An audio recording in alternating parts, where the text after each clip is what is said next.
Avant de commencer cette vidéo, je tiens à préciser que celle-ci a été enregistrée le 30 juin 2024, et ce, après ma visite des collections de Lucebo. Vous m'excuserez pour la caméra qui, au tout début de la vidéo, a décidé de ne pas faire correctement sa mise au point. Mais ne vous inquiétez pas, le problème sera résolu au cours de la vidéo. En attendant, je vous souhaite un bon visionnage. Bonjour à tous, si vous êtes ici, c'est que vous avez très certainement vu la dernière vidéo du Grand JD sur les collections de Lucebo. Si vous ne me connaissez pas et pour me présenter, je suis Style, je suis paléontologue et vulgarisateur également en paléontologie. Et je vais vous proposer aujourd'hui de faire une petite vidéo entre guillemets react à celle du Grand JD pour y pouvoir y réagir et notamment apporter certains compléments, notamment vis-à-vis des propos qui y sont dits. Allez, commençons par la regarder.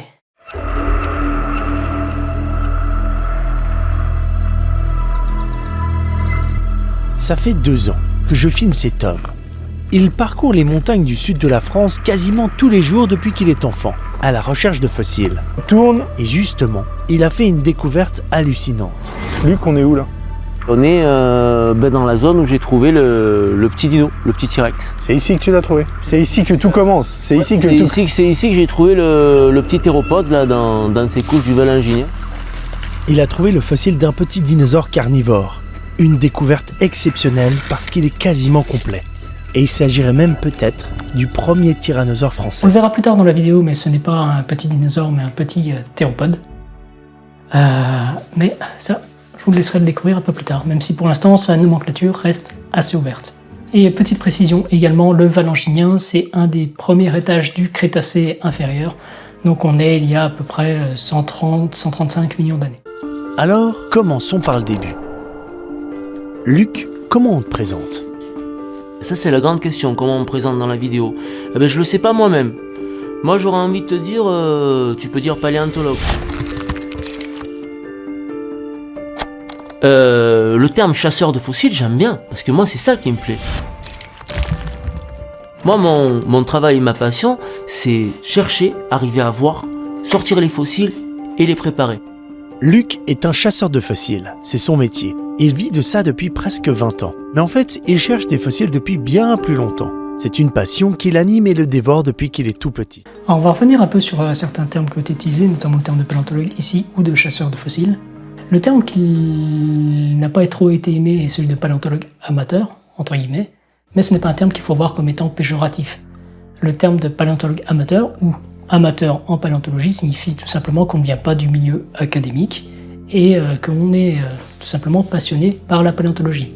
Ce n'est pas un problème de dire qu'on est un amateur de vin, ce n'est donc pas un problème non plus de dire qu'on est un amateur en paléontologie.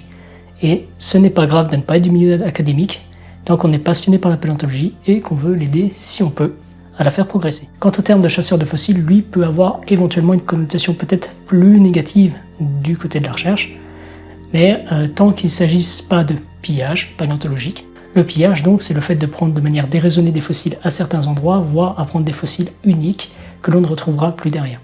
Mais là, ce n'est pas le cas pour l'instant. Et ce ne sera pas le cas non plus, normalement, plus tard.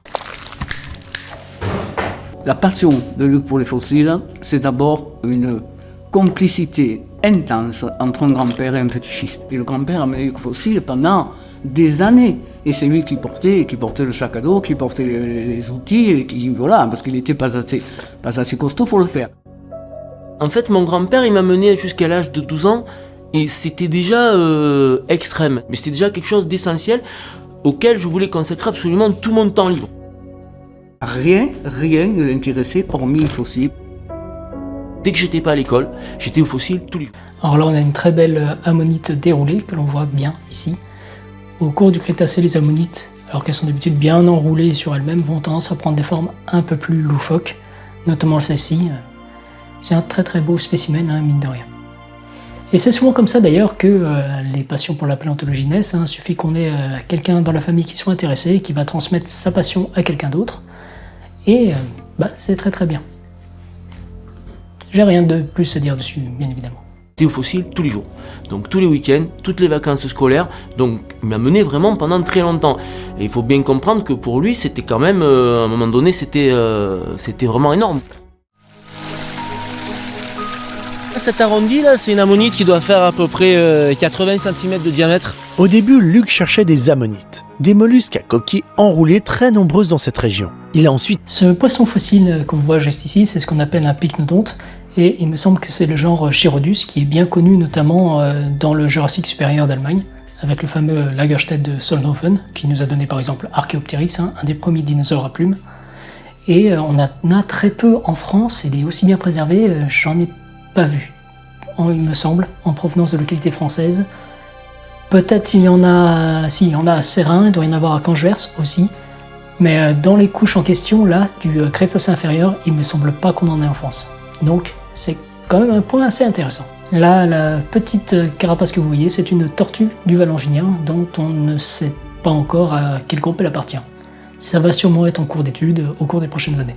et toute une série de monstres marins immenses, comme ces ichthyosaures remontés en 3D quasiment complets, longs de 8 mètres. Alors là, j'ai un petit problème avec le terme de monstre marin, car c'est un terme qui a tendance à faire oublier le fait qu'il ne s'agit pas de monstres, mais d'animaux qui ont bien vécu sur notre planète. Et le côté monstrueux va très bien dans le cinéma de monstres, même si des fois c'est des animaux qui vont se retrouver dedans, mais quand on va parler d'animaux actuels ou fossiles, le terme animaux se suffit à lui-même. Le terme animal, pardon. Ou les animaux. Bref, quand on doit parler des animaux actuels ou fossiles, eh bien le terme animal ou animaux quand il y en a plusieurs se suffit à lui-même. Ou se suffisent à eux-mêmes, au pluriel. Un reptile marin préhistorique. Il faut expliquer qu'il y a plus de 100 millions d'années, l'Europe ressemblait à un archipel d'îles. Il n'y avait pas beaucoup de terre. Alors, petite précision ici, la carte qui est montrée est un peu trop récente vis-à-vis des fossiles en question. Les fossiles en question viennent plutôt du Valanginien, voire peut-être jusqu'à l'Albien, on va dire. L'Albien étant la fin du Crétacé inférieur avant qu'on passe au Crétacé supérieur il y a 100 millions d'années. Et la carte qu'on voit ici, on voit bien que l'Amérique du Sud et l'Afrique sont déjà séparés par un beau canal qui est bien ouvert, qui est tout simplement l'Atlantique. Ce qui est donc plus qu'un canal. Et on voit bien aussi cette connexion qui est là. Donc là, on est plutôt sur une carte qui est de la fin du Cénomanien, début Turonien, donc il y a à peu près 90 millions d'années. Donc c'est une carte qui est un peu trop jeune, entre guillemets. Donc je vais vous montrer plutôt une carte d'époque, je vais incruster ici, et vous verrez que ça va pas changer grand-chose, hormis la séparation Afrique et Amérique du Sud. Et pour l'Europe, en effet, on était bien sur un système d'archipel, c'est le cas depuis le Jurassique, fin du Jurassique inférieur, on va dire. Voire même un peu au Trias, mais vraiment depuis le Jurassique jusqu'au Crétacé, l'Europe c'était plus les Bahamas que ce qu'on connaît actuellement en Europe. Ce qui donne un peu envie de voyager dans le temps par moment. Et les Alpes provençales étaient sous l'eau. Voilà pourquoi aujourd'hui on trouve des fossiles qui viennent des milieux marins. Avant de continuer cette folle histoire, arrêtons-nous quand même 2 minutes sur les fossiles. Qu'est-ce que c'est et comment ils se font ? C'est le reste d'un animal ou d'une plante qui est conservé dans la roche. Et pour en arriver là, il s'est passé ce qu'on appelle la fossilisation. C'est un très long processus. D'abord, l'animal, lorsqu'il meurt, doit se trouver dans un endroit à la composition parfaite, c'est-à-dire un sol qui va rapidement enfuir la carcasse. Par exemple, de la vase ou un sol marin, où il y a beaucoup de sédiments. Et là, au fur et à mesure que les sédiments s'accumulent, ils durcissent et se transforment en roches sédimentaires, où le reste du corps seront minéralisés. On a donc notre fossile qui se préserve sans se détériorer. Il y a aussi les fossiles piégés. Ça peut être dans la résine, comme l'ambre, on connaît tous l'exemple du moustique dans Jurassic Park, ou encore dans la glace. Des mammouths entiers se sont retrouvés fossilisés. Et on peut aussi trouver des traces fossilisées, comme des traces de pas de dinosaures, par exemple. Dans tous ces cas de figure, il faut plusieurs millions d'années pour obtenir un fossile. C'est un phénomène extrêmement rare. Une toute petite partie des êtres vivants seulement se sont retrouvés à l'état de fossile, parce que généralement, les carcasses se décomposent et disparaissent rapidement. On estime que maximum 0,1% des organismes se fossilisent. Et ce sont ces quelques traces du passé qui nous ont permis et nous permettent encore aujourd'hui d'apprendre sur ces périodes passées. Pour l'instant, sur cette partie-là, j'ai vraiment pas grand-chose à dire car ça a été plutôt bien expliqué. Alors en effet, il faut un enfouissement assez rapide généralement pour pouvoir préserver un fossile. Et pourquoi un enfouissement assez rapide ? Tout simplement pour éviter que les processus qui interviennent après la mort de l'animal, à savoir la thanatocénose, ne puissent pas altérer tout simplement le cadavre. Donc ça peut être du charognage, ça peut être, si on est dans un milieu marin, les courants marins, ça peut être le transport alluvial. Si un squelette, tout simplement, vous avez qu'à regarder actuellement la savane par exemple, si vous avez un squelette qui reste là, il va se faire manger par les vautours, il va se faire manger par d'autres animaux charognards, comme les lions peuvent l'être par moments, comme les hyènes peuvent l'être. Et derrière, les œufs vont se retrouver là et vont être dispersés à travers les vents une fois qu'ils ne seront plus connectés entre eux. Et ça, c'est justement les processus qui font que c'est très dur d'obtenir un fossile. Et c'est la même chose dans le milieu marin avec les courants, les différents charognards, etc. Donc un enfouissement rapide est en effet nécessaire pour préserver un fossile. Mais franchement, là, ça a été plutôt bien expliqué, je trouve.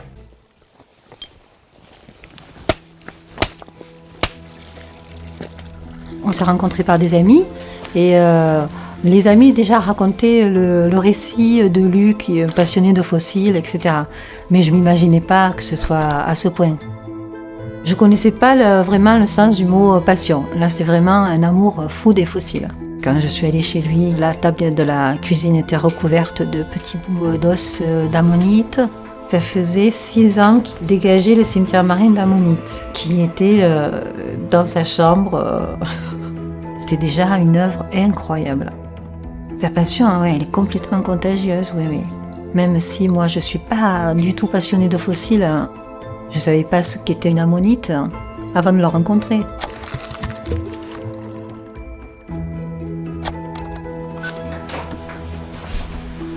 J'avais l'impression qu'il n'était pas de ce monde, quoi. Il vivait un rêve éveillé, entouré d'animaux qui vivaient il y a 100 millions d'années. Il était auréolé de magie, quoi. Et depuis quelques années, Luc est passé au niveau supérieur. En plus de tous ces monstres marins, Luc a commencé à trouver des fossiles. Concernant la dalle aux ammonites, si on peut l'appeler ainsi, de Luc Ebbo, son petit cimetière d'ammonites, il faut reconnaître, c'est un travail de porc. C'est vraiment, non pas au sens péjoratif, hein, attention, c'est un travail qui est juste impressionnant de minutie et de préparation pour dégager cet énorme bloc avec ce bon nombre d'ammonites, de rosses de bélémnite, de bivalves. Il y a même des petites dents de requin qu'on peut retrouver en plein milieu, mais elles ne sont malheureusement pas identifiables, car on a juste la cuspide qui est préservée, un bout de la dent de la couronne, quoi. Et malheureusement, ça ne porte pas assez d'informations pour qu'on puisse les identifier. C'est dommage. Mais c'est un travail vraiment qui est de préparation qui est juste exceptionnel. Luc a commencé à trouver des fossiles d'animaux qui n'ont rien à faire dans l'eau. Souvenez-vous qu'une bonne partie de l'Europe, à cette époque, était sous un océan. Et lui, il a trouvé des dinosaures, des animaux qui vivaient sur Terre, qui, dans le hasard le plus total, ont terminé leur vie au fond de l'océan, où ils ont été fossilisés. J'ai suivi Luc ces 2 dernières années parce qu'il a décidé de préparer l'exposition de sa vie. Il va présenter ses fossiles. Là, on voit très bien la dalle aux ammonites à ce moment-là de la vidéo, et vraiment c'est un très très beau travail. Concernant ce qui vient d'être dit également sur le fait qu'on retrouve des dinosaures en milieu marin, cela veut bien sûr pas dire que les dinosaures vivaient en milieu marin, mais tout simplement qu'on les a retrouvés là.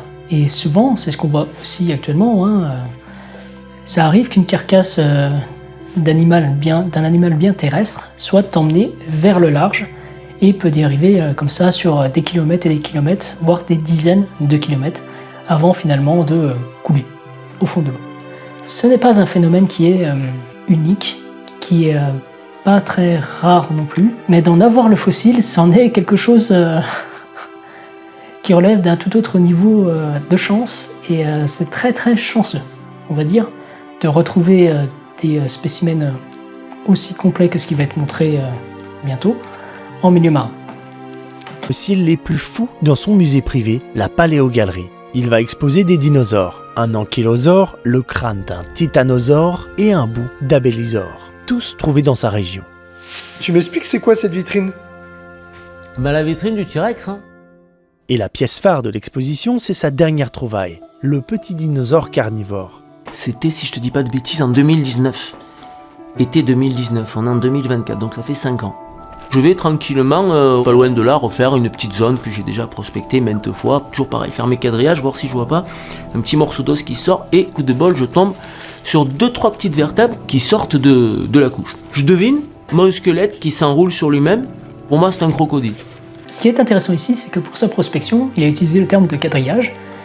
Et c'est un terme ici qui va être assez important, car d'un point de vue scientifique, quand on fait de la recherche, comme j'en fais actuellement, avoir la provenance d'un fossile est une des choses les plus importantes qui soit. Car un fossile, sans les informations relatives à la zone où il a été trouvé, que ce soit la géographie, la couche en question, que ce soit tout simplement l'environnement où il a été trouvé, sans ces informations-là, ou comment ce fossile s'est préservé, sans toutes ces informations-là, eh bien, on perd quasiment toutes les informations scientifiques que peuvent nous fournir un fossile. Donc c'est assez important, et c'est très bien qu'il utilise une méthode de quadrillage pour quelqu'un qui n'est pas du milieu académique et qui s'est formé, entre guillemets, par lui-même et son grand-père. À la maison, comme d'habitude, une fois par an, hein, parce qu'il ne fait pas des découvertes tous les jours. Et je retourne 3 jours après, donc avec tous les outils adéquats pour extraire ces pièces-là, c'est-à-dire le plâtre, la filasse, pour faire le petit coffrage en plâtre autour. Ce qu'on voit à l'instant là, le coffrage, c'est une méthode classique en paléontologie lorsqu'on doit extraire un bloc. Pourquoi est-ce qu'on coffre un bloc? Tout simplement, eh bien, comme vous avez pu voir le sédiment autour, c'est un badland, c'est des sédiments qui sont très fins, qui s'irritent, qui se débitent très facilement et non s'irritent. Ces sédiments, vu qu'ils se débitent facilement, eh bien, il faut pouvoir être sûr que lorsqu'on va transporter le bloc, eh bien, le bloc ne va pas exploser en 1000 morceaux. Et donc c'est pour ça qu'on va l'entourer, que ce soit avec du papier journal, du papier toilette, des papiers journaux, qu'on va mettre un petit peu de ciment ou divers produits autour pour consolider et créer une sorte de gaine qui va maintenir le spécimen en place et va également le protéger pendant le transport. Donc c'est une très bonne méthode d'extraction et qui est bien appliquée. Et croyez-moi que pour arriver à ce résultat-là, ça se fait pas en 2 heures, ça se fait pas en 3 heures. On y passe au moins pour un spécimen comme ça, si on a de la chance, une journée, voire un tout petit peu moins, ou quelques jours. Les scalpels, la colle, etc. Enfin tout le matériel pour extraire un petit squelette. Et là on le voit bien en train d'en chier et je compatis à sa douleur. Car se trimballer un fossile comme ça à dos, si vous voyez la taille du spécimen à peu près, c'est, je pense que le paquet qu'il a sur le dos fait aux alentours au moins des 40 kg. Donc se trimballer 40 kg comme ça dans les montagnes, en faisant des hauts bas, car la région aux alentours de Sisteron et de là où est le musée est extrêmement vallonnée. Et vallonnée est un petit terme pour parler de ces montagnes. Tu vas y lâcher.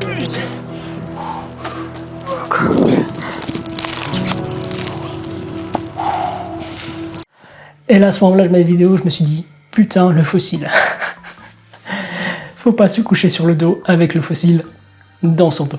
Même s'il est protégé par la gaine, généralement, vaut mieux éviter. Même si je comprends qu'à ce moment-là, il était un peu claqué. Et c'est normal. Je commence donc à préparer avec les petits percuteurs pneumatiques, des choses comme ça. Au bout de 3-4 heures, je tombe sur une dent. Et puis la dent, je la regarde, je suis pas spécialiste des dinothéropodes, mais il y a quand même un peu des trucs basiques. Elle est assez plate, oblongue, et elle a surtout des petites crénelures sur le côté, les serrations. Alors, le percuteur pneumatique, c'est un outil assez traditionnel, utilisé par les paléontologues professionnels ou amateurs, ou les préparateurs, tout simplement, et qui est un outil qui va amener des micro-percussions et qui va nous permettre de soulever des plaques du fossile, et également de dégager un peu la zone autour du fossile. Donc c'est une méthode assez classique. Petit point là, il manque une échelle. Là c'est moi qui suis chiant, mais si vous avez des fossiles et que vous voulez savoir ce que c'est ou les identifier, mettez une petite échelle à côté, ça peut nous donner une idée de la taille du spécimen tout simplement. Mais bon, là le but c'était tout simplement de voir un caractère, je pense, c'est pour ça qu'il n'a pas mis d'échelle. Ouh, je vois ça, je dis... c'est pas possible. Donc j'ose pas y croire, mais quand même je commence à avoir le cœur qui tape un peu. Du coup, qu'est-ce que je fais? Je prends ma dent en photo et je l'envoie à tous les copains. Voilà, là il y a sa main, il y a une échelle, et on voit un petit peu la crénelure, en effet, que l'on voit le long des dents. On la voit très bien ici aussi, même si la photo est un peu floue. Cette crénelure est... ouais, elle est assez visible. Donc cette crénelure ou serration, j'utilise plutôt le terme de serration de mon côté, mais c'est plus le côté...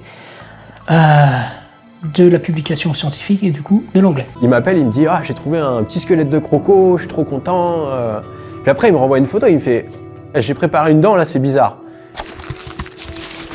Luc, il sait très bien que quand il y a des serrations sur une dent, c'est quasi sûr que c'est du dinosaure carnivore théropode. Il fallait qu'il le trouve à même pas 1 heure à pied de chez lui, quoi. C'était un moment magique. Et après, par contre, ouais, il m'a envoyé les photos et là, c'est comme d'hab avec Luc. Il te dit le truc au téléphone, tu dis waouh, mais c'est incroyable, mais t'as vraiment du bol. Après, il te montre la pièce et tu dis mais comment t'as fait pour le voir?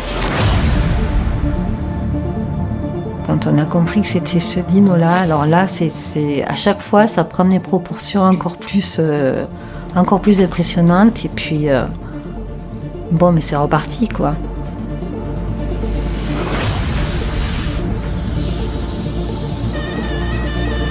Ça, c'est des dents isolées. J'ai fait un plan absolument de tous les os que j'ai sortis. Alors, lorsque je suis allé voir du coup l'exposition il y a 10 ans, le spécimen était déjà totalement préparé et vous le verrez plus tard dans la vidéo, il sera totalement monté. Ou je pense que vous l'avez déjà vu si vous avez déjà vu la vidéo. C'est assez important pour nous, quand on a un spécimen, d'avoir, s'il a été dégagé, de savoir l'ensemble des étapes de préparation et de savoir comment il a été préparé.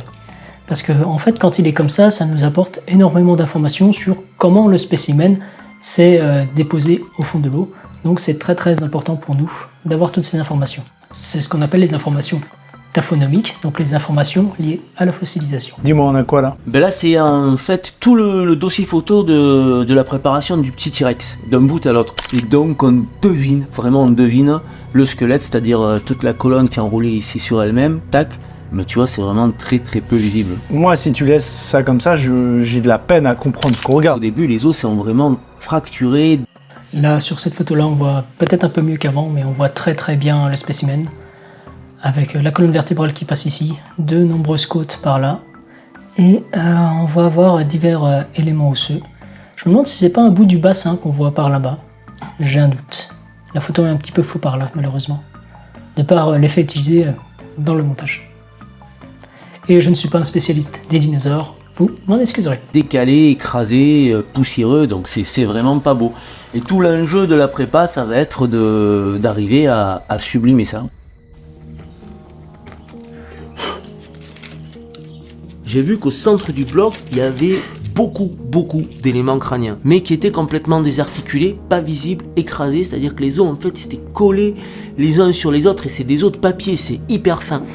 C'est la préparation la plus compliquée que j'ai jamais fait de ma vie.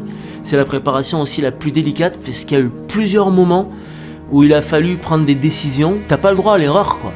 Donc tu sais pas si la décision que tu prends, elle va fonctionner ou pas. Tout le monde a cette image du T-Rex, du crâne. Et ça, les os sont là, mais il faut arriver à le restituer. Ça veut dire qu'il faut arriver à sortir tous les os un à un. Il faut arriver à les séparer pour pouvoir ensuite les reconstituer. Sauf qu'ils sont tous collés. Moi, je donne souvent l'exemple. Tu prends un plat de lasagne, tu vois, tu le fais bien sécher au soleil pendant 3 jours, histoire que tout soit bien collé, soudé, etc. Et après, tu essayes de séparer les lasagnes. C'était ça, le crâne du T-Rex, là. On en revient au processus taphonomique. Quand un fossile se préserve, tout du moins se fossilise, eh bien, c'est souvent que sous le poids des sédiments, le fossile va perdre en volume et va tout simplement s'aplatir.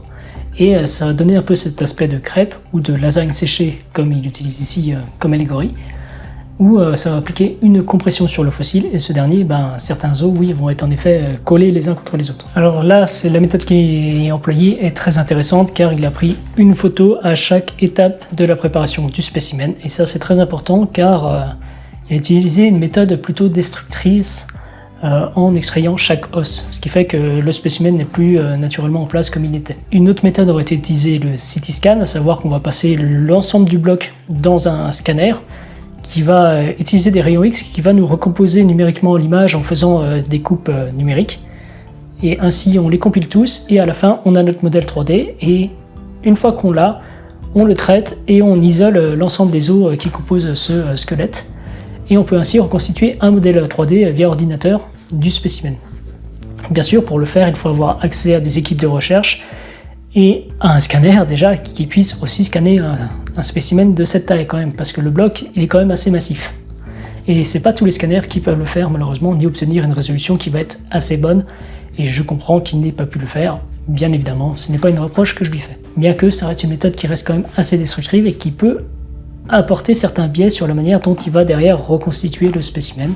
Et cela sera le travail des paléontologues qui vont travailler dessus, et tout simplement d'étudier et d'évaluer à quoi vraiment ressemblait le spécimen derrière, si la reconstitution a été bien faite ou non. Et il y a beaucoup de choses à dire sur ce petit dino. Enfin, sur les dinosaures en général déjà. Et ça, c'est un carton rouge pour le grand JD qui a utilisé une image absolument dégueulasse générée par IA. Et il n'y a rien qui va en soi dans cette image. Hein. Regardez le premier dinosaure là au premier plan. Ça part sur un sauropode, puis on a ensuite des bras totalement minuscules qui ne correspondent pas du tout à l'anatomie globale du spécimen, suivi d'un cou extrêmement long avec un crâne de théropode au sommet. Donc il n'y a vraiment rien qui va. Franchement, on a des images faites par des paléoartistes pour chaque période du Crétacé et chaque dinosaure aussi, qui sont facilement trouvables sur internet et souvent en libre d'accès tant que c'est cité, donc il ne faut pas se priver pour les utiliser plutôt que ce genre de bousasse. Et là pareil, on a un T-Rex qui a bien été généré par IA en s'inspirant notamment à travers l'apprentissage de l'IA sur des figurines, je pense, de type Papo. Voilà, c'est pas beau non plus. Et on ne connaît finalement que très peu de cette période. À titre de comparaison, l'humain à côté, c'est ridicule. Les plus anciennes traces d'ossements remontent à 2,8 millions d'années seulement, avec l'Homo habilis. Les dinosaures ont presque tous disparu il y a 66 millions d'années. Tous, sauf les dinosaures aviens, ceux qui peuvent voler, et qui sont toujours parmi nous, qu'on appelle plus simplement aujourd'hui les oiseaux. En ce qui concerne le petit dino de Luc, il l'a trouvé dans une couche du sol qui date du Crétacé inférieur. C'est une période peu connue pour les dinosaures en Europe, parce que, comme on l'a vu avant, la région était sous l'eau à cette époque. On ne sait pas encore exactement à quelle espèce appartient le dino de Luc. Mais ce dont on est sûr, c'est que c'est un carnivore grâce à ses dents, et certaines même feraient penser à celles du tyrannosaure, cette famille dont est issu le très connu T-Rex, d'où son petit surnom Petit T-Rex. Donc notre dino se trouve dans cette branche, les théropodes, celle où se trouvent les tyrannosaures et tous les autres carnivores et qui représenteraient seulement 5% de l'ensemble des dinosaures. En résumé, on a donc un dinosaure carnivore. Déjà, c'est rare, mais en plus c'est un juvénile, donc c'est ultra rare. Il viendrait d'une période historique où c'est surprenant d'en trouver et il a été découvert dans une zone très pauvre en dinosaures. Donc ma question, qu'est-ce que ce dinosaure faisait là ? Alors, pour savoir s'il s'agit vraiment d'un juvénile ou non, eh ben je ne pourrais pas vous le dire. Moi non plus. Pareil, complètement paumé. C'est assez dur de savoir dans la paléontologie si un tel ou un tel spécimen est un juvénile de tel ou tel autre spécimen. Par exemple, si on a un T-Rex, on sait à peu près à quoi ressemblent les petits des T-Rex, car ils proviennent tous de la même couche, et on voit bien les changements du crâne entre les juvéniles et les adultes, même si on n'a pas d'ado. Pour d'autres espèces, c'est un peu plus compliqué de savoir si l'un est vraiment un juvénile de l'autre, car on n'a pas vraiment de matériel de comparaison. Et dans le cadre de ce théropode-là, qui est bien complet comme on va le voir tout à l'heure, on ne sait pas trop à quoi ressemblent les adultes, donc à moins qu'il y ait des critères de diagnose francs. Donc la diagnose, c'est ce qui nous permet de dire, par ce caractère, celui-là, et la façon dont ils sont exprimés, ça peut être que cette bestiace-là. Eh bien, à moins qu'on trouve ces caractères-là, et que ce sont vraiment des caractères assez évidents, et qu'en effet, on retrouve ces caractères chez un autre dino qui vivait au même moment et qui était plus grand, on pourra éventuellement dire qu'éventuellement, ce sera un juvénile de celui-là, mais ça risque d'être compliqué à prouver. Et avoir des petits théropodes, eh bien... ça existe aussi, Un Vélociraptor était pas très gros, C'était vraiment une sorte de gros poulet. Un poulet moyen, on va dire. Donc, est-ce que c'est un juvénile ou un adulte ? Ça va rester quand même en suspens et ce sera aux chercheurs qui travaillent dessus de le définir. Et d'essayer d'apporter une réponse à cette question. Voilà l'hypothèse de Luc. Le petit dino serait mort à côté d'un cours d'eau. Il se serait momifié et par chance, personne n'aurait mangé la carcasse. Il aurait été ensuite emporté par l'eau, peut-être par une rivière, une vague, jusqu'à la mer. Il aurait flotté un petit moment et certainement à ce moment-là, les parties les plus externes et les plus lourdes qui pendouillent, la fin des pattes arrière et le bout de la queue, auraient été mangées par les poissons ou des petits prédateurs. Ensuite, la carcasse se serait déposée au fond de la mer et elle aurait été recouverte par les sédiments, ce qui aurait permis le processus de fossilisation. Alors, est-ce que le spécimen est vraiment mort et a eu le temps de sécher le long de la plage ? Je sais pas. Ou le long du cours d'eau. Par contre, ce qui est sûr, c'est que oui, le spécimen a bel et bien été transporté, et est-ce qu'il a été pris, par exemple, ce qui arrive souvent, lorsqu'on a des événements de crue, s'il y a une bestiole qui passe à ce moment-là, la bestiole, elle part avec l'eau. Et c'est généralement comme ça qu'on se retrouve avec des bestioles qui sont bien continentales en milieu marin inféodé. Donc c'est aussi, il est également possible, en émettant une autre hypothèse, que le spécimen ait tout simplement été emporté de son vivant et il se soit noyé et il est parti au large. Et derrière, il a coulé au fond de l'eau et a adopté cette forme un peu enroulée, où il est mort juste à côté de la plage et a été emporté tout de suite sans avoir le temps d'être momifié. C'est aussi une autre hypothèse. Mais ça, on verra plus tard lorsque l'étude sera publiée dessus. Et toi, du coup, tu as refait toutes les pattes et une partie de la queue. Voilà, tout à fait. Moi, pour le rendu esthétique, donc j'ai restauré les parties manquantes, c'est-à-dire que j'ai sculpté, en me basant sur les formes les plus proches, les os qui pouvaient manquer pour vraiment redonner à cet animal un aspect le plus proche de l'aspect d'origine, qui soit toujours pareil, qui soit de plus en plus parlant. Ça donne une image globale de ce que pouvait être l'animal. Il y a toujours une part d'interprétation sur... Donc c'est un point qui va être important à noter ici, c'est qu'on a d'une part, sur le spécimen que vous allez voir, une partie qui va être authentique, on va dire, à savoir les os qui ont été extraits du bloc, et une partie qui va être reconstituée pour tout simplement montrer les parties manquantes. Ce qui est quelque chose qui se voit assez souvent lorsqu'on va exposer des dinos. On a une partie qui est d'origine, et on aura une partie qui va être associée, qui va être une partie reconstituée. À partir de là, Luc va travailler à fond pendant 1 an et demi. Ils se rendent rapidement compte qu'il y a une grande partie du squelette, 70%. Et ce qui est assez fou, c'est qu'il y a plus de 90% du crâne. C'est énorme pour un fossile. Alors pour un dinosaure, c'est juste dingue. Il entre en parallèle en contact avec des scientifiques pour les inviter à venir étudier ce spécimen. Après quelques mois de discussion, un spécialiste allemand de l'évolution des théropodes arrive dans l'atelier de Luc et découvre pour la première fois le petit dino. When you touch them, you have to be very, very careful. I know. Because it's, just to show you, with this kind of preparation, it's paper bones, you see. Okay. On voit bien que ça a été quand même un travail acharné de la part de Luc pour le reconstituer, parce que la finesse de ces éléments pour ne pas les casser, ça demande un travail et une détermination et une dextérité assez impressionnantes. Et l'intervenant qui est là, il était affilié jusque-là à l'université de Fribourg en Suisse.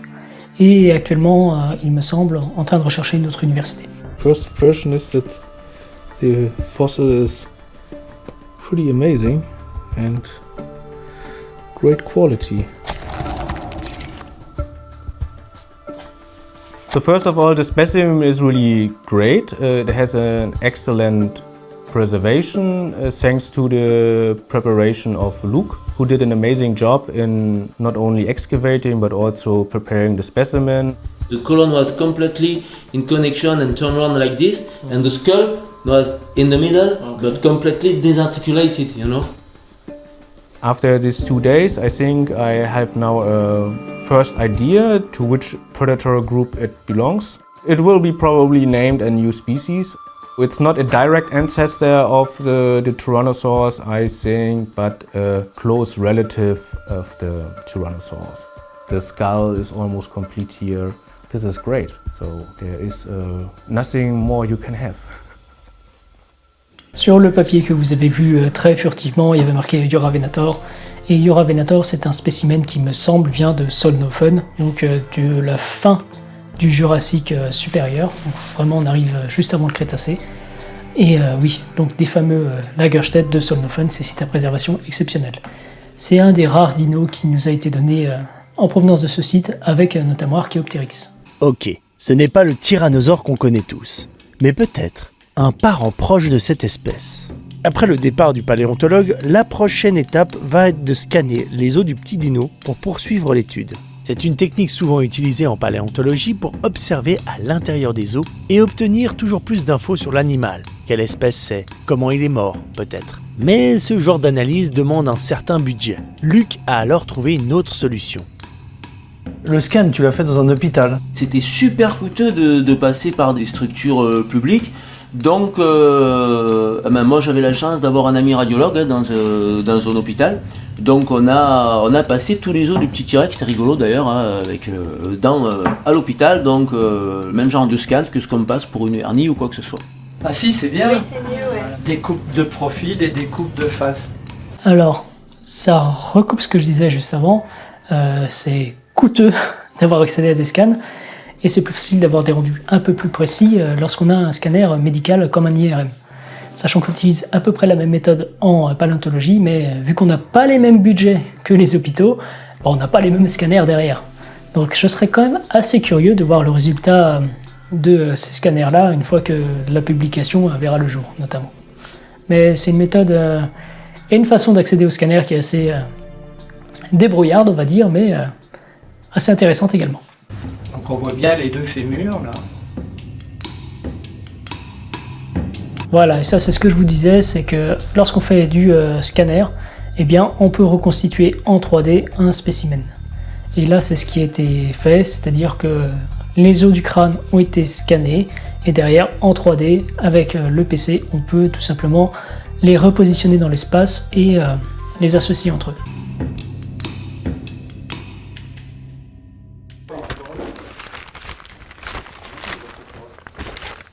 Ça, c'est tous les plans en fait que j'ai fait là pendant 5 ans pour préparer cette bestiole, avec voilà les petits numéros, tac, et noter tout ce que tu peux, tu vois. Mais Regarde la complexité quoi. il y en a. T'as des notes de partout. Eh ben ça c'est un squelette donc de ankylosaure. Ok, donc là c'est l'ankylosaure, l'autre pièce phare de la future expo de Luc. Ankylosaure, ça veut dire lézard rigide. C'est un dinosaure herbivore qu'on retrouve dans la famille des ornithichiens. On le connaît bien pour son armure qui protège tout son dos. Ce sont des écailles faites d'os. Toutes ces cuirasses auraient servi non pas pour se protéger des autres prédateurs type tyrannosaure, mais de même lors des combats entre mâles. Alors là, il y a un petit souci de ce qui a été dit. Le fait que ce n'est pas pour se protéger des prédateurs, mais pour se protéger entre mâles, c'est le fait de rejeter une hypothèse pour en adopter une seule autre. Et souvent, eh bien, il y a plusieurs facteurs à prendre en compte, et souvent, c'est des raisons multifactorielles. Et là, c'est le cas. Le fait de se défendre entre mâles ou entre individus de la même espèce ne rejette pas le fait de se protéger aussi des prédateurs. Et justement, avoir une armure, comme c'est le cas chez les ankylos, si on peut parler d'armure, eh bien, ça permet non seulement de se protéger eux-mêmes, ça permet de se protéger des prédateurs, mais également des antelcous qui peuvent se prendre sur la tronche. Donc, ça a plusieurs éventuels facteurs qui peuvent expliquer la présence de cette armure. Déjà plusieurs années dans les montagnes derrière chez lui, à Salignac. T'en as combien là de cette espèce? Ouais, j'ai un troupeau. J'en ai 4 en fait. Quand il l'a trouvé, les os étaient totalement éparpillés. Luc a dû tout rassembler. Il a ramené différents blocs de roche dans son sac à dos. Alors pour ce groupe-là, on n'a quasiment rien à cette époque-là. Et le peu que j'ai vu d'Europe centrale lié à ces dinos-là, on va dire sur les ankylos, ou parents proches, généralement on a un os ou deux qui se battent en duel et encore ils sont très très mal préservés. Là il a 4 spécimens, bon ils sont pas tous complets, mais rien qu'en avoir un 70% complet, c'est quelque chose qui est juste énorme et vraiment super intéressant pour la recherche. Et bien sûr, très intéressant également pour le patrimoine français. De roche dans son sac à dos, les a préparés, donc sorti les fossiles des pierres, et ensuite a commencé une sorte de puzzle avec des pièces. Enfin, beaucoup de pièces. En plus, très abîmées par l'érosion. Au final, il a dégagé un ankylosaure à 70% complet. Tout ça lui a pris 5 ans. Luc a toujours travaillé seul, mais depuis quelques années, il s'est entouré d'une équipe. D'autres indépendants comme lui, avec aussi leurs propres projets. Mais là, ils travaillent tous ensemble pour la fameuse expo. C'est la première fois de ma vie aussi qu'on fait une exposition avec beaucoup de monde, toute l'équipe. Jusqu'à maintenant, les expositions, c'était toujours familial. Moi, je faisais le boulot de préparation et puis après, on organisait les expositions avec Edith, ma compagne, ma mère un peu. Mais là, finalement, je me rends compte que ça a pris de l'ampleur. On est dans FX, Ulysse, Yacine, Gabriel, Stéphane qui est là, ma mère, hein, et Edith aussi que j'oublie pas. Donc ouais, ça j'ai l'impression que ça prend une autre ampleur, un autre niveau. Bah t'imagines, hein, tu prends le fémur là, tu vois, tu mets le tibia, la patte avant, tu vois, voilà quoi. Sur le bassin, ça fait dino, tu vois. Dans une expo dino, faut quand même pas que de la petite bête, quoi. Ça va faire une jolie bestiole. Ouais. Ouais. Toute l'armure, ça va être ça. Il est pas complet, mais il y a quand même beaucoup, quoi. C'est pas ridicule de présenter un spécimen comme ça. De toute façon, la plupart des dinos, ils sont jamais complets. Hein. Combien de pourcents? Je dirais, je sais pas, avec toute l'armure, si on prend en compte l'armure, un bon 70. Ouais, hein. Il manque le crâne, voilà. Il y aurait eu quelques éléments du crâne, ça aurait été super. Et oui, c'est dommage qu'il n'y ait pas le crâne. On va pas se le cacher. Hein. Le crâne va fournir énormément de données, généralement, chez les vertébrés, pour pouvoir comparer les différents organismes entre eux et savoir qui est lié à qui, à savoir ce qu'on appelle les liens de parenté ou les liens phylogénétiques. Mais Ah là, c'est toi, Luc, qui donne un petit peu tes idées, comme maintenant, ou eux, Non. tu fais... Non, honnêtement, voilà, là on se base déjà. En fait, là, pour avoir la position exacte des os, choisir quelles plaques viennent devant, derrière, il y a toujours une part d'interprétation, mais ça, c'est super qu'on ait des scientifiques dans l'équipe. Nous, après, on va dire, on réfléchit un peu ensemble sur les positions esthétiques parce qu'on aime bien l'esthétique, et puis après, le côté technique, là, pur et dur, c'est gamme. Hein. Ouais. C'est entre autres choses. On se réjouit de voir ça dans 6 mois alors. Eh ouais, tout le monde a hâte de voir. Ouais, c'est clair. Point important, en effet, c'est bien d'avoir ses propres idées, mais c'est bien de se concerter avec d'autres personnes. Et le fait justement que, comme c'était dit très brièvement entre deux phrases, le fait qu'il y ait énormément de publications scientifiques, ça va être un outil qui va être important pour aider à reconstituer ce puzzle qu'est cet ankylosauros ici. Et justement, concerter avec d'autres scientifiques est toujours très important, c'est un point qui est vraiment important si vous avez une collection de fossiles. Donc c'est vraiment cool. My name is Attila Ősi, and I am a professor here in Budapest at the Eötvös Loránd University. In Europe, ankylosaurs from this period, from the early Cretaceous, are very rare. There are 5 or 6 species of ankylosaurs that have been described in the last 200 years, and 4 of them are from England. So I can tell that from this period of life from France, this is the best preserved ankylosaur specimen ever. À ma connaissance, j'ai jamais vu un dinosaure articulé aussi bien préparé et aussi complet. Il y a eu très peu de morceaux d'ankylosaures trouvés en France. Il n'y a eu jamais eu de squelette articulé. En fait, la grosse difficulté en France, c'est pas tellement de trouver du dinosaure. Ça peut arriver, moi ça m'arrive de temps en temps. Mais de tomber sur une bestiole articulée, ça n'arrive jamais. Sauf à Luc, ça arrivé 10 fois. Donc ouais, non, ce gars, il a quand même quelque chose, je pense. C'est vrai que retrouver des spécimens, on va dire, terrestres articulés, d'autant plus lorsque l'on remonte dans le temps, comme c'est le cas avec les dinosaures ici, c'est extrêmement rare.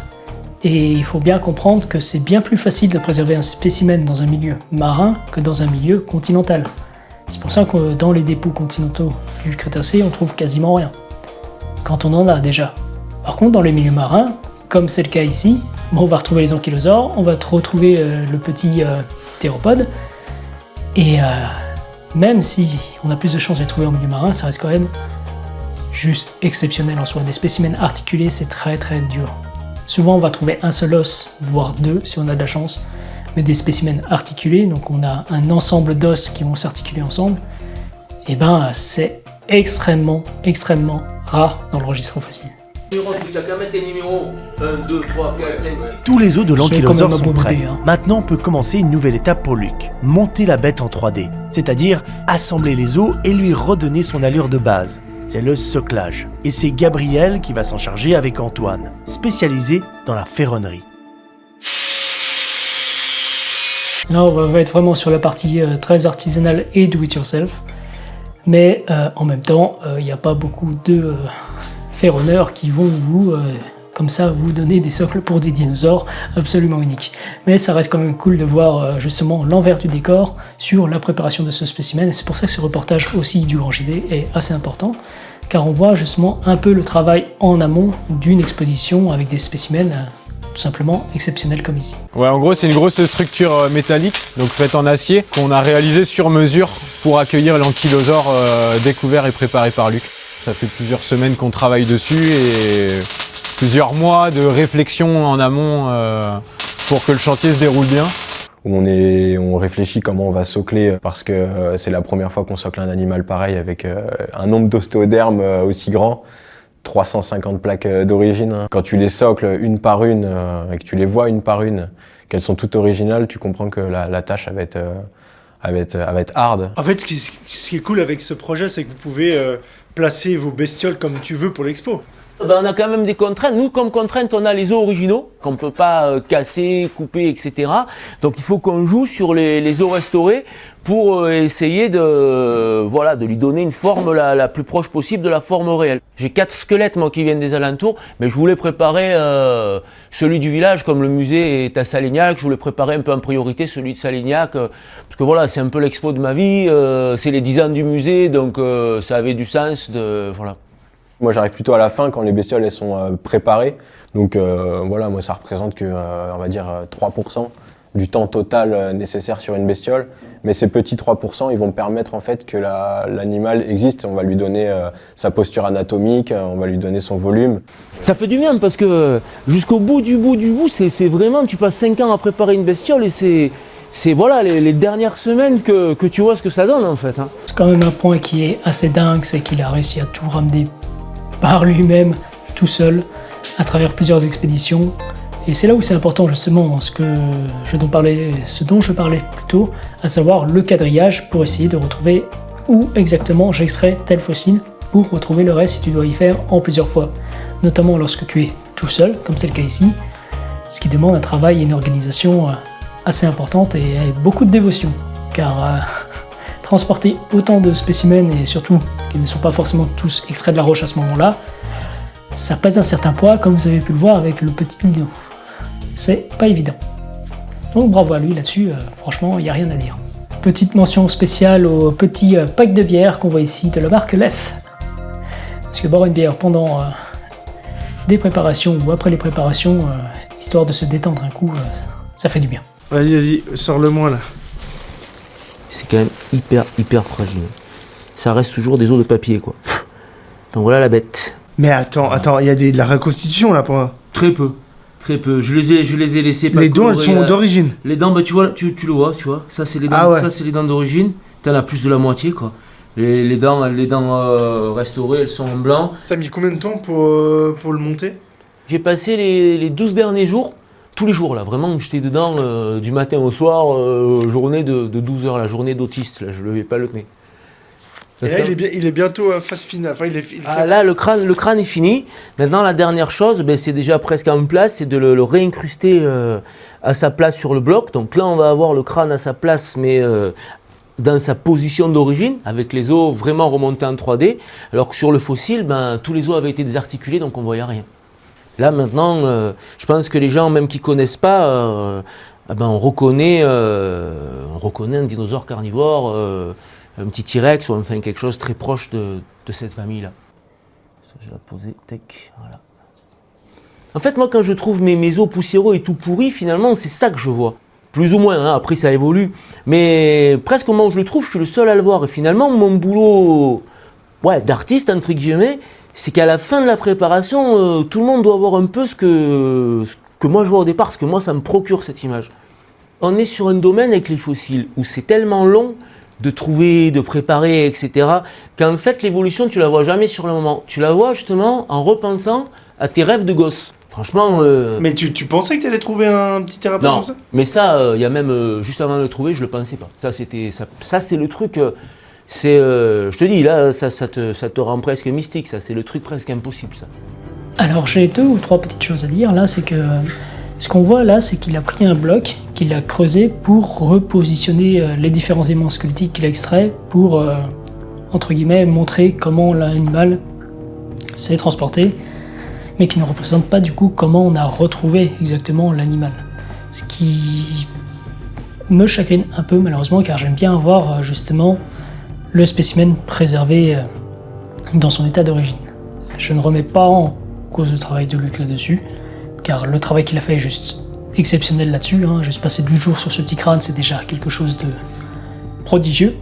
Et le travail qu'il a fait dessus est juste magnifique, il n'y a pas de souci là-dessus. Mais ce qui pourrait être intéressant sur d'autres spécimens, justement, ce sera de ne pas l'extraire, pour montrer justement à quoi ça ressemble, même une fois en étant partiellement dégagé, d'avoir le bloc avec l'ensemble des éléments squelettiques, et à côté de montrer des reconstitutions, parce qu'il y a notamment une artiste qui est venue faire pour ce musée-là quelques illustrations, de montrer comment justement, comment il était de son vivant, comment il a été transporté mort, donc un peu enroulé comme montré ici, Et finalement, qu'est-ce que l'on obtient et comment on a interprété tout ça pour partir du fossile jusqu'à sa version reconstituée. C'est une piste éventuelle pour d'autres spécimens à l'avenir et qui prendront du coup aussi un peu moins de temps de travail à Luc et à ses équipes pour justement préparer des spécimens. C'est quelque chose qui se fait aussi dans d'autres musées et qui est, ma foi, fort sympathique aussi pour bien se visualiser qu'on ne trouve pas quelque chose dans le registre fossile parfait comme ça. Ce qui est un petit peu ce qui a tendance à se montrer spécimen, bien que l'ensemble des os était là, bien sûr, mais on ne le retrouve pas dans cet état-là aussi bien préservé, sauf dans de très rares cas. Et encore. Car c'est également aussi important de montrer dans un travail de paléontologie à quoi ressemble le spécimen lorsqu'on le retrouve.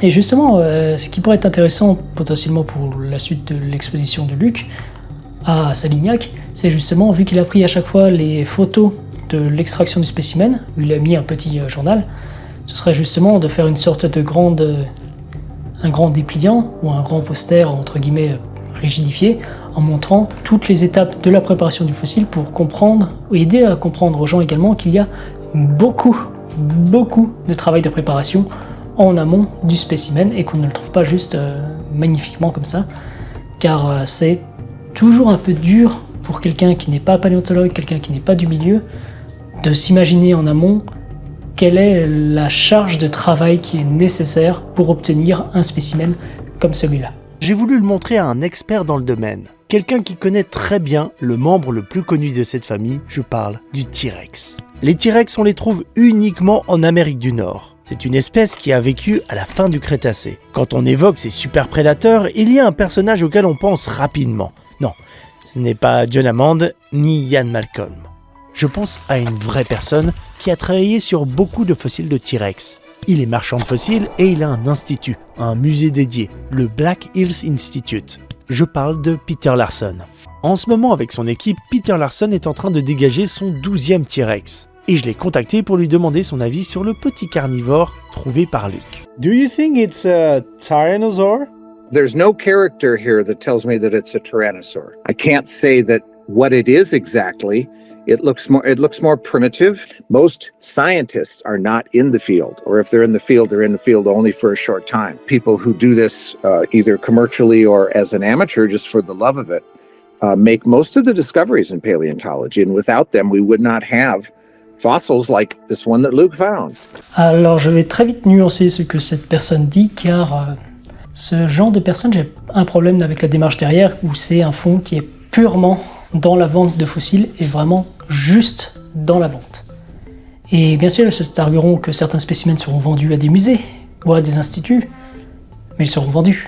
Et vendus pas à des bas prix. Et la recherche, malheureusement, que ce soit en musée ou que ce soit en milieu académique, on a de moins en moins l'argent. Et quand on extrait des fossiles comme ceux qui montrent là, à savoir les T-Rex, certes on en a tellement qu'on a toutes les informations qu'on veut, donc on peut les vendre, mais c'est vendu à des prix totalement exorbitants et c'est juste du gros business.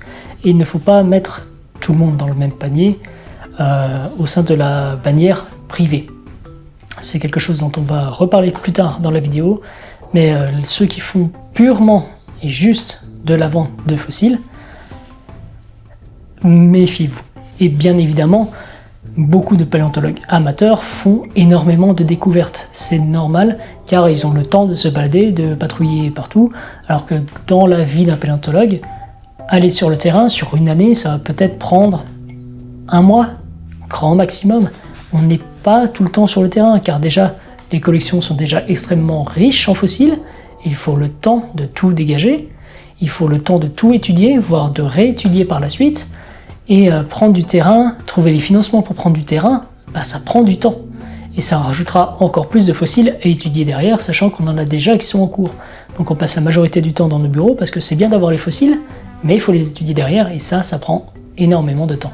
Et une bonne partie des découvertes que l'on fait maintenant proviennent généralement des paléontologues amateurs, qui vont trouver, que ce soit du pliosaure, du crocodile, ou autres spécimens, dans des roches, là où personne n'est allé avant, et c'est très très bien. Et justement, on les invite, bien évidemment, à essayer de se tourner vers des instituts pour essayer de savoir si c'est quelque chose qui vaut quelque chose pour la science ou non.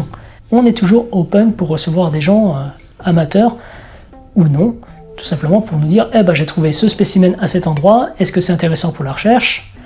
Généralement c'est oui, on va regarder et si c'est vraiment intéressant on va faire let's go, c'est très bien. Il n'y a pas de souci là-dessus, hein. Les académiciens ne sont pas fermés au monde amateur, bien au contraire, on aime bien travailler avec le monde amateur justement, car les amateurs font énormément de découvertes qui sont très importantes et très intéressantes. Quant aux découvreurs qui sont vraiment purement privés pour faire de la vente, juste pour faire de la vente, ça finit rarement en milieu académique derrière. On va pas se le cacher, ça va partir dans une collection privée qui ne va pas forcément être, elle, ouverte au public. Là où celle de Luc, justement, est une collection privée, certes, mais qui va vouloir collaborer avec des scientifiques. Donc ce ne sont pas des spécimens qui vont être perdus dans la nature, ce sont des spécimens qui vont rester accessibles. Et on va reparler un petit peu plus tard dans la vidéo de l'accessibilité des fossiles. These are really the foot soldiers of paleontology, as I call them. They're out there doing the work. Fortunately, there's a few generals around that are willing to work with them and describe the material that they collect. On passera à l'allusion militaire un peu foireuse, mais bon.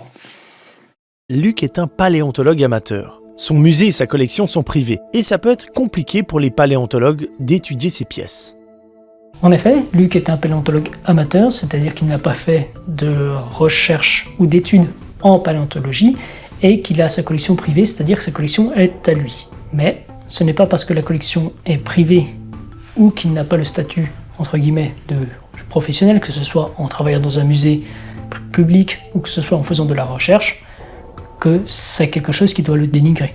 Bien sûr que non. Et le travail de préparation qu'il fait, bien évidemment, est égal à ceux des paléontologues qui sont spécialisés dans la préparation de fossiles. Il n'y a pas de souci là-dessus, il fait un travail de dingue.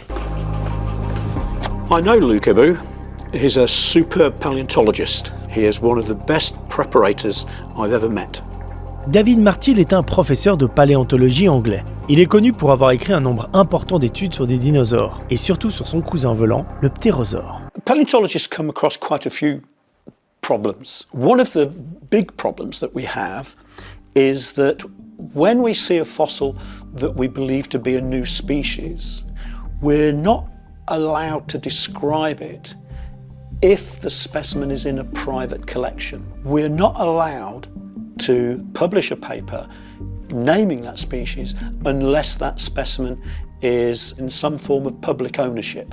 And the reason is that we want the original specimen to be available to any scientist to come and look at the original specimen. So we have a bit of an issue about the status of his museum. Pour étudier un fossile, pour le rendre publiable, il faut qu'il soit donné à une institution publique. Sans ça, le spécimen n'existe pas. Donc en gros, c'est comme si les fossiles qu'on avait trouvés, aux yeux de la science, n'existent pas.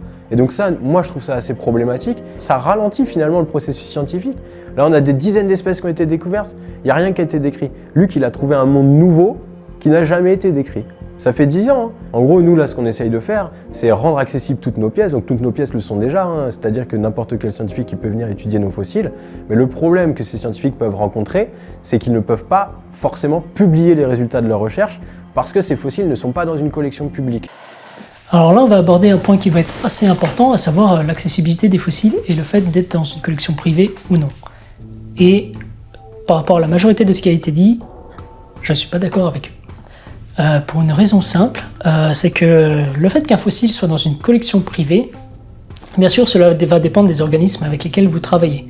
Certains veulent uniquement des fossiles qui sont dans des collections publiques, d'autres, si elles sont en privé, c'est pas grave, à certaines conditions que je vais vous donner.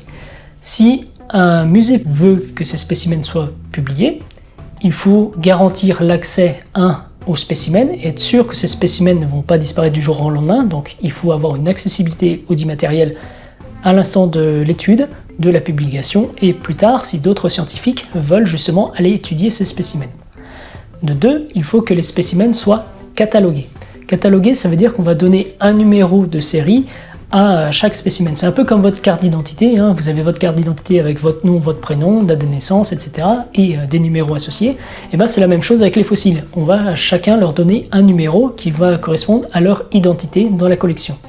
Tant que la collection a ce système d'identification, à savoir d'identification des spécimens avec un numéro de collection, et que les spécimens restent accessibles à la communauté scientifique, eh bien il est possible, bien sûr en fonction des instituts, d'aller étudier ces spécimens-là. Dans mon cas personnel, si je prends l'université de Vienne, tant que ces spécimens sont accessibles, ce n'est pas un problème pour aller étudier ces fossiles, tant qu'ils sont accessibles et qu'il y a un numéro de collection. Et aussi un troisième point, savoir la provenance du fossile, ce qui est très important. Par exemple, je vais prendre un cas qui va être les ambres de Birmanie, les ambres birmanes. Eh bien, c'est un énorme problème éthique, car ces ambres viennent de l'exploitation des enfants qui vont aller chercher l'ambre dans les sols et qui vont être derrière vendus sur le marché noir. Donc ça, c'est pas ouf, c'est pas très éthique, et ça, forcément, si vous essayez de publier ça, c'est mort. Si pareil, le spécimen vient d'une zone protégée, qu'il n'y a pas eu les autorisations pour pouvoir extraire ce spécimen, c'est mort. Mais tant que le spécimen a été extrait de manière propre, qu'il n'y a pas de problème sur la provenance du spécimen, qu'il y a un label dessus et que le spécimen est accessible à la communauté scientifique et va le rester sur le long terme, ce n'est pas un problème pour aller étudier ces spécimens-là. Bien sûr, certains préfèrent avoir les spécimens dans leur collection, coucou Paris, mais ce n'est pas parce que le spécimen est dans une collection autre qu'on ne peut pas y avoir accès. Bien sûr, quand c'est découvert par un amateur, généralement ils vont essayer de le choper, à savoir, et de mettre un numéro de collection pour dire c'est à nous, si bien sûr l'amateur est d'accord pour céder ce fossile, ce qui n'est pas forcément le cas et qui bien sûr peut se comprendre. Dans le cas de la collection de Luc Ebot, tant qu'il y a un système d'identification des fossiles avec ce système de numéro de collection et que les spécimens sont garantis de rester accessibles au public, également un point qui va être important avec le fait d'une collection privée, c'est que à la mort de la personne qui possède la collection, il faut s'assurer du devenir de la collection et à ce qu'elle soit pérenne dans le temps et accessible aux générations futures. Donc il n'est pas impossible, bien au contraire, d'étudier des spécimens qui proviennent de collections privées. Et j'ai déjà publié ou copublié des spécimens qui appartiennent à des collections privées, ainsi qu'à des collections publiques. C'est pas un souci tant que l'accessibilité est garantie. If I think that something is really, really exciting and worth publishing, I go to a lot of effort to try to persuade that person to donate it to a museum. If I can't do that, I will persuade them to let me make some scans, and then I will try to persuade an editor that these scans are sufficient. But that's the difficult thing, getting past editors. And I kind of feel it's holding back the science to some degree. Une collection privée, c'est une collection qui est basée sur le lien aux fossiles. Donc on ne peut pas en fait, très difficilement, ou à notre mort, mais ça c'est un peu dommage, la transmettre à une structure publique pour qu'elle devienne totalement neutre en fait. Et c'est ça, je pense que c'est des questions qui sont importantes à se poser dans le paysage paléontologique français. D'ailleurs, parlant de collections privées, certains requins appartiennent à des collections privées, comme le musée de l'Ardèche, bien que les collections soient totalement accessibles au plus grand public et peuvent être ouvertes à ce que les scientifiques, comme moi, puissent étudier certains de leurs spécimens. Donc, collection privée ne veut pas dire forcément musée ou musée privé, ne veut pas dire forcément impossibilité de publier avec. Bien au contraire. Je salue d'ailleurs au passage Bernard Rioux qui a fait un travail absolument exceptionnel dans l'Ardèche pour la préparation et la préservation du patrimoine local. Concrètement, avec Gabriel, FX, Ulysse, enfin toute l'équipe, c'est-à-dire on a tous des pièces qui sont essentielles, qui sont dans nos collections privées, on ne veut pas les vendre. Ça finira un jour dans des institutions publiques certainement, mais on aimerait bien que ça finisse de notre vivant et qu'on participe à leur mise en valeur avec la communauté scientifique, avec des musées. Par contre, on veut les garder autour de nous parce qu'on a ces liens forts, et si on n'avait pas eu ces liens forts, on ne les aurait pas trouvés en fait. Et ça c'est très important ce qu'il vient de dire, justement, il veut que ces spécimens soient accessibles au plus grand public et ne soient pas vendus. Ça revient à la première condition, que le spécimen reste accessible sur le long terme.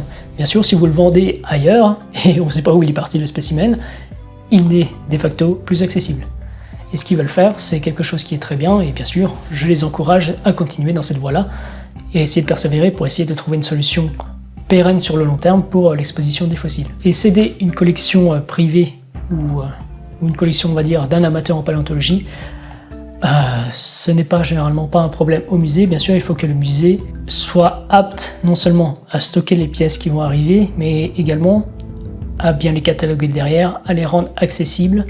Bref, toute la partie qu'un musée est censé faire, bien que cela peut prendre du temps et des ressources humaines assez importantes parfois. We need to try to get a system where we find a legal framework in which that specimen could remain theirs, maybe until they die. And then there is a natural transfer of ownership from the private to the public sector. De son côté, Luc a mandaté une équipe spécialisée en conservation préventive pour faire l'inventaire précis des fossiles préparés qui composent sa collection. Tous ces spécimens ne sont pas à vendre et sont en libre accès, en particulier aux scientifiques qui voudraient les étudier. Voilà, c'est ce que je disais.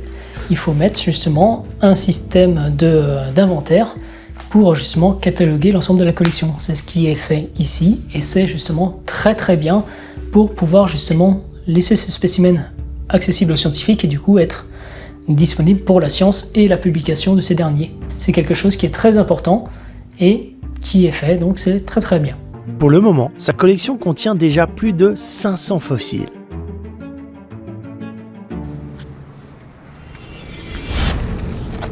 On quitte les ateliers artisanaux du Sud pour aller dans un milieu dont on parle beaucoup dans les médias et qui se fait aussi critiquer par les paléontologues. Il a raison. J'ai été voir le montage d'un T-Rex construit avec 3 différents tyrannosaures, Trinity, juste avant sa vente aux enchères, organisée à Zurich.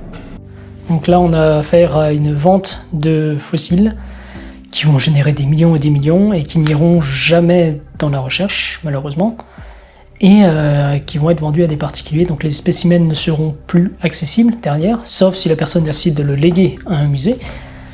Et surtout, c'est pas très fifou, on va dire. C'est un spécimen composite, donc composé de plusieurs spécimens. C'est un spécimen qui a été reconstitué de toutes pièces, même si bon, quand ça part dans une collection, quand ça part dans les poches d'un random, qu'il soit complet ou pas, composé de plusieurs spécimens, ils sont cognes.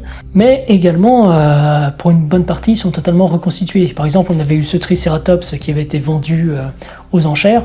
Il faut savoir que certes, le spécimen est comme ça, il est beau, il est magnifique, mais la moitié c'est du plâtre. Donc le mec qui a acheté ça, il a mis plusieurs millions pour acheter à moitié du plâtre. Donc c'est pas quelque chose qui est non plus très chouette en soi. Et tu te fais un peu arnaquer, hein, on va pas se le cacher. Mais bon, la demande et le marché, et tant qu'il y aura des gens qui sont prêts à mettre des millions pour des spécimens qui auraient plus de valeur dans des musées pour justement transmettre les informations au grand public, et malheureusement ce système perdurera. Normalement, ce fossile devrait être vendu pour plusieurs millions. Il y en avait jusqu'à présent que 2 ventes de T-Rex dans le monde. Il y avait Sue en 2008, qui a été vendu à un musée à Chicago. Puis il y avait Stan en 2020 pour 31,8 millions de dollars. Donc c'est la 3e fois au monde et la première fois en Europe qu'il y a un T-Rex en vente.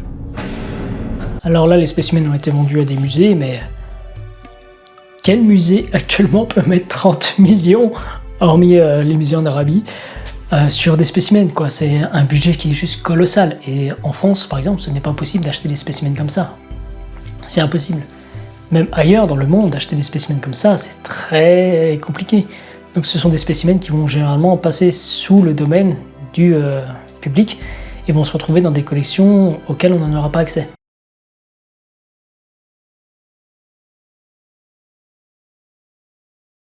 Je m'appelle Carl Green, je travaille à la maison de vente Colère Ventes aux Enchères comme directeur de marketing. À peu près 10-15 ans, on a commencé de plus en plus avec les ventes de l'histoire naturelle. C'est devenu quelque chose qui est de plus en plus recherché par les gens. Traditionnellement, c'était les musées. Et maintenant, les prix sont un peu plus importants. Les musées, parfois, ils ont de la peine. Donc, c'est plutôt tu m'étonnes qu'ils aient de la peine. Privé. Qu'est-ce que tu penses, toutes ces ventes aux enchères, la vente de fossiles, tu vois, est-ce que tu veux parler un peu de ça ou pas? Je peux essayer de parler de la vente de fossiles, oui. Alors, la vente de fossiles, moi, honnêtement, ce que j'en pense, je vais te dire, j'ai rien contre, puisque j'en vis. Donc je ne vais pas, bien entendu, critiquer la vente. Beaucoup de gens qui me critiquent en tant que marchand, parce que justement, cette question de la vente des fossiles, ça pose un problème éthique. Des gens pour qui, à partir du moment où tu vends, tu deviens une personne infréquentable. Quoi que tu fasses, quoi que tu montes, quoi que tu dises. Alors que moi, je pense pas ça. C'est une vraie fierté, parce que ça a été le moyen pour moi d'arriver à vivre de ma passion. Et quand je dis ma passion, j'insiste bien sur le fait chercher et préparer les fossiles. Pas les étudier. Et chercher et préparer les fossiles, il n'y a pas de métier. Il n'y a pas de salaire pour ça. Il n'y a aucun moyen de gagner sa vie par ça, sauf en vendant des fossiles. Et là encore, c'est pas parce qu'on vend certaines pièces qu'on va tout vendre. J'ai des tas de gens qui m'achètent des pièces, il y a aussi des musées qui m'achètent des pièces, et c'est très bien finalement. Il coûte combien tu le vends combien ton petit dino? Mon petit dino, combien il coûte? Il n'est pas à vendre, il sera jamais à vendre. Mon petit dino, c'est la pièce de ma vie, si je le vends, je me vends moi-même, donc ça c'est... Il n'est pas à vendre, à aucun prix. J'entends même pas les prix qu'on pourrait m'en proposer. C'est le sens de ma vie, ça se vend pas ça. Par contre, j'aimerais trouver un moyen de le promouvoir, ça oui. Alors dans le cas présent, en effet, Luc fait de la vente de fossiles. Et il y a vente de fossiles et vente de fossiles. Il y a vente de fossiles comme on a pu le voir là, on va prendre des spécimens qui, bien qu'un peu nombreux, genre les T-Rex, restent quand même des spécimens exceptionnels qui sont vendus à des sommes astronomiques et qui eux ont vraiment leur place dans des musées plutôt que dans le parc d'un particulier. Mais il y a vente de fossiles aussi de spécimens qui vont pas avoir énormément de valeur scientifique, auxquels ça me dérange beaucoup moins. Par exemple, si vous vendez une ammonite, les ammonites par exemple que Luc a pu trouver, bien sûr il y a celles qui sont cataloguées, donc celles-là ne seront jamais en vente, c'est le principe du catalogage. C'est entrer dans la base de données, ça reste dans la base de données. Et il y a les ammonites, tu peux en trouver pas mal, tu peux les extraire, tu peux les préparer, et à ce moment-là tu peux les vendre. Ces ammonites-là, on en a des caisses, on sait très bien leur diversité, on sait très bien leur diversité morphologique, leur abondance. C'est pas trop gênant de vendre ces spécimens-là, et ça permet derrière de financer le reste pour être sûr que les spécimens qui sont vraiment, eux, très importants, puissent rester dans les collections. Dans ce cas-là, ça, personnellement, ne pose pas trop de problèmes. Qu'ils les vendent à des musées, tant que ce soit pas trop exorbitant, et que ça permette quand même à Luc de vivre, et au musée quand même d'avoir de certaines belles pièces, c'est pas ultra gênant, parce que derrière il y a un beau travail de préparation quand même en amont, c'est pas juste une chaîne, on va dire, comme sur certains marchés, où malheureusement aussi, il faut voir aussi que dans le marché du fossile, le prix qui vous est vendu au final est souvent beaucoup trop élevé par rapport à ce qui était fait en amont, et il y a souvent aussi de l'exploitation pas forcément légale des fossiles en question.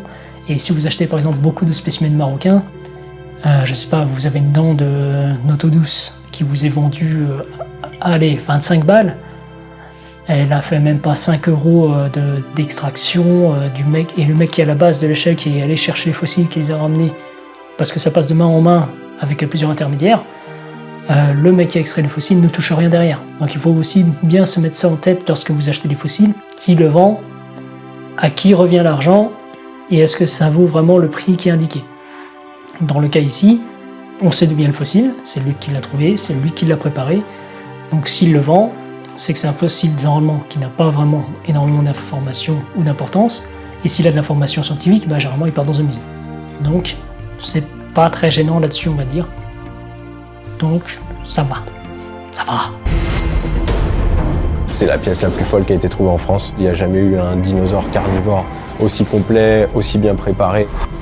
He's doing some fantastic work. Bien sûr, un autre moyen de financer, c'est tout simplement de mettre en sorte d'avoir un beau musée pour pouvoir exposer justement ce musée. La paléogalerie est très petite, donc je suis pas sûr qu'il puisse générer malheureusement assez d'argent avec cette galerie.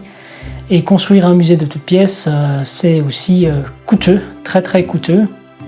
Et il faut des financements pour ça, et on en revient au problème essentiel, l'argent.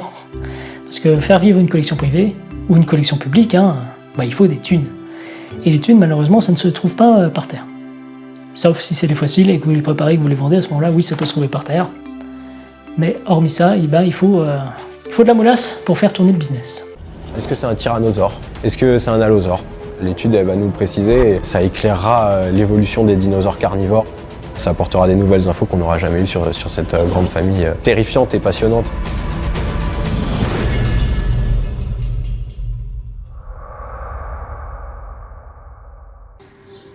Bon, que vous dire à l'ouverture de cette exposition? Pour moi, beaucoup d'émotions, mais aussi beaucoup de fierté. Merci à ma famille, merci. Et c'est là où j'apparais dans cette vidéo, à peine dans le champ, je suis juste là, voilà. avec mon débardeur Rainbow, alors qu'aujourd'hui j'ai mon débardeur Cryzix, groupe sympathique de thrash metal espagnol. Et on me revoit de nouveau ici, et ce que vous voyez derrière, c'est la brasserie Horn, qui est juste ici, là, et c'est le petit souvenir que j'ai ramené, hein, les 10 ans de la Paléogalerie. Je ne sais pas si on voit bien à la caméra. Bref, c'est un gobelet qui est fort sympathique. Et si vous aimez la bière artisanale, eh bien, penchez-vous sur cette brasserie, hein, parce que franchement, la bière était vraiment bonne. Bien sûr, à consommer avec modération.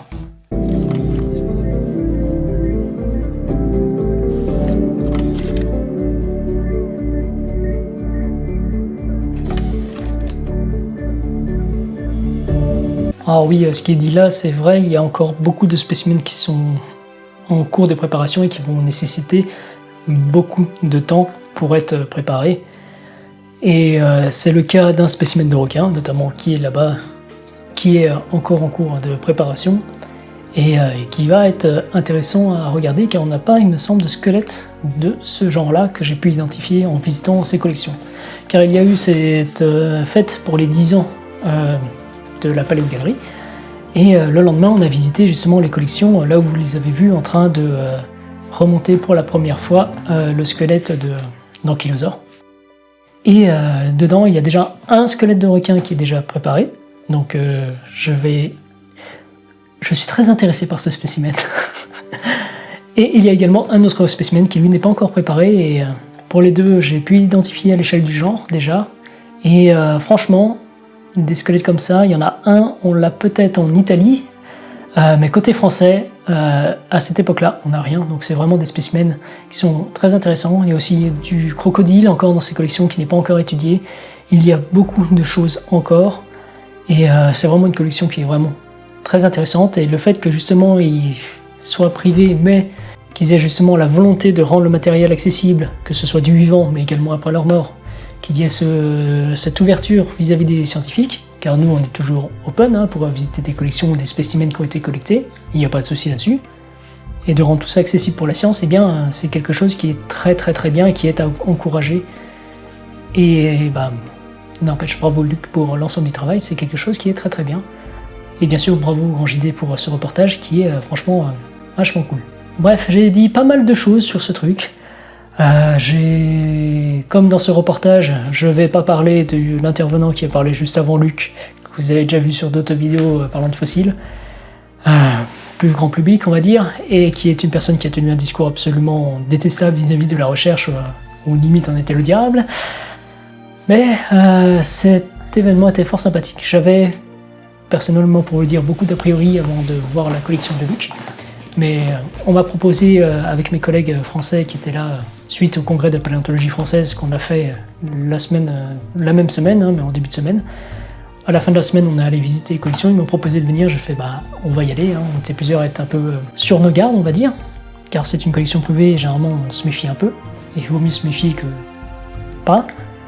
Mais ce qu'on a vu et le fait d'avoir pu discuter avec lui, voir l'envers du décor également, nous a également un peu rassuré sur les méthodes de Luc, ses méthodes d'extraction, de stockage, et sur justement cette volonté que les spécimens les plus importants et que beaucoup de spécimens soient accessibles au public sur le long terme, ce qui est quelque chose qui est toujours très très important pour nous, pour la science en général, et également pour eux et leur travail, pour Luc et ses collaborateurs qu'on a pu voir dans cette vidéo. Donc voilà, c'était une petite vidéo de réaction, j'espère que vous avez appris quelques trucs, malgré tout, que j'ai pas trop parlé dans le vide. Donc si vous avez des questions, si vous avez des réflexions, eh bien, l'espace commentaire est là pour vous. Bref, c'était pas le style, je vous laisse et je vous dis peut-être à une prochaine. Ciao.